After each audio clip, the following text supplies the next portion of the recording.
Kalau sudah kering seperti ini dan kita bisa menetaskan sesuai dengan kebutuhan, misalnya kita ingin menetaskan supaya menjadi larva,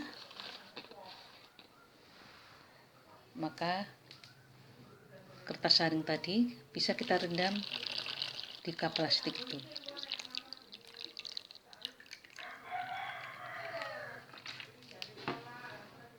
Nah, kertas saring ini bisa berfungsi sebagai pakan dari larva Aedes kalau sudah menetas.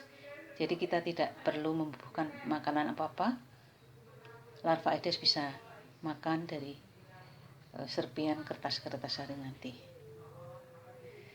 Nah,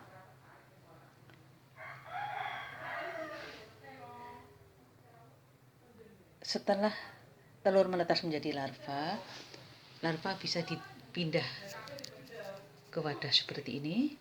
Dan ini kemarin itu juga hasil dari pemasangan perangkap telur yang sudah kami tetaskan telurnya. Nah, ini larvanya bergerak-gerak. Nah, ini bisa juga kita beri pakan dengan kertas tisu, potongan kertas tisu. Jadi di era pandemik seperti ini dengan keterbatasan, nah kertas tisu nanti larva akan mencari makan di situ.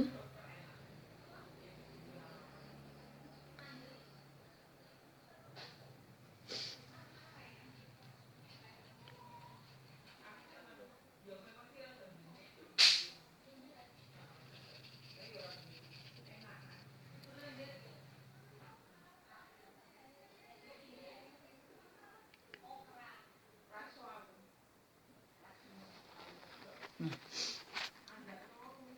kemudian kalau sudah menjadi pupa, pupanya bisa kita pindahkan di dalam cup bekas Ovitrack itu sendiri. Seperti ini. Kemarin itu pupanya kami taruh di sini. Nah, ketika menaruh pupa, maka cup itu perlu ditutup dengan kain streamin seperti ini, ya. Kain streamin seperti ini. Kemudian diikat dengan karet. Nah, pupa 1-2 hari kemudian itu akan menjadi nyamuk. Sehingga kalau sudah ditutup dengan kain streamin, nyamuk tidak bisa terbang keluar. Nah, nyamuk perlu beri pakan juga. Nah, secara alamiah dia akan, kalau baru menetas, akan makan nektar dan cairan-cairan tanaman yang ada di luar. Nah, itu yang mengandung gula. Oleh karena itu, sebagai model, kita buatkan larutan gula 10%. Kemudian kertas tisu tadi kita celup juga ke dalam larutan gula 10%.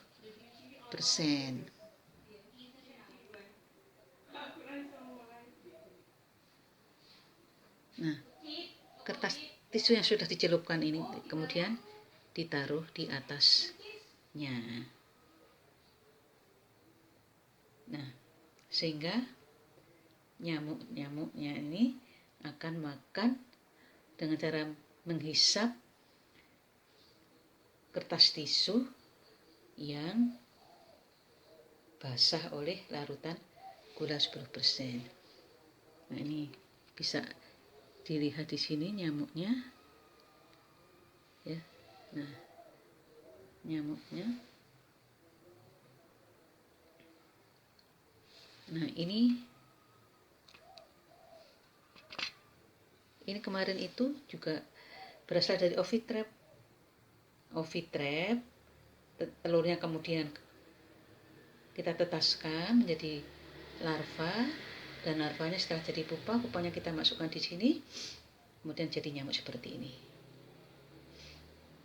Nah, nyamuk yang berumur 3-5 hari bisa kita uji status kerentanannya terhadap insektisida. Misalkan insektisida sipermetrin dan insektisida malation. Ini insektisida yang sering digunakan untuk pengendalian vektor demam berdarah dengue. Jadi kita mau menguji apakah nyamuk di daerah endemis demam berdarah dengue tersebut masih rentan terhadap insektisida tersebut. Nah, kemudian untuk stadium larvanya bisa juga kita lanjutkan dengan menguji status kerentanannya terhadap larvisida Temefos. Sebagaimana kita ketahui bahwa untuk pengendalian vektor secara kimiawi itu sering digunakan Temefos. Selain uji status kerentanan terhadap insektisida, dapat juga nyamuknya ini kalau sudah berumur lebih dari seminggu tanpa menghisap darah, jadi hanya makan larutan gula, itu bisa kita periksa keberadaan virusnya. Nah, kenapa nyamuk tanpa menghisap darah bisa positif virus dengue? Ini karena transmisi virus dengue pada nyamuk itu dapat berlangsung secara vertikal. Jadi kalau ada nyamuk yang pernah menghisap darah yang ada virus dengue, maka virusnya bisa berkembang sehingga menginfeksi ovarium, dan ketika telur mengalami embrionisasi, akhirnya juga bisa larvanya itu bisa terinfeksi oleh virus dengue, dan nanti ketika menetas larvanya sudah mengandung virus dengue, dan setelah menjadi nyamuk juga nyamuknya sudah mengandung virus dengue walaupun belum pernah menghisap darah. Semakin tua umur nyamuk, semakin banyak virusnya, sehingga kalau diperiksa lebih sensitif pada nyamuk yang tua. Oleh karena itu, untuk pemeriksaannya sebaiknya dilakukan pada nyamuk umur lebih dari seminggu. Pemeriksaan bisa dilakukan dengan metode RT-PCR, yaitu sebelumnya harus diisolasi RNA-nya pada bagian kaput dan toraknya. Kemudian dilanjutkan dengan PCR, RT-PCR. Dapat juga keberadaan virus dengue diperiksa menggunakan metode imunositokimia, menggunakan antibodi monoklonal. Alhamdulillah, tim Dengue UGM telah berhasil memproduksi antibodi monoklonal terhadap virus dengue yang cukup sensitif dan spesifik untuk memeriksa virus dengue. Nah, itu bisa pada sediaan head squash. Dapat juga pasien itu diperiksa keberadaan virusnya dengan memeriksa dengan membuat sediaan apusan darah tipis atau tebal, kemudian dilanjutkan dengan pewarnaan imunositokimia menggunakan antibodi monoklonal produksi UGM.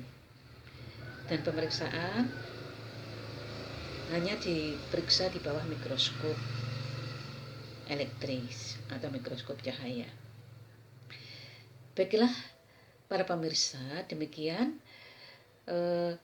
cara pembuatan perangkap telur, kemudian dan aplikasinya untuk menyediakan sampel larva ataupun nyamuk dewasa yang penting untuk dikaji keberadaan virusnya maupun status kerentanannya terhadap insektisida. Terima kasih atas perhatiannya. Billahi taufiq wal hidayah.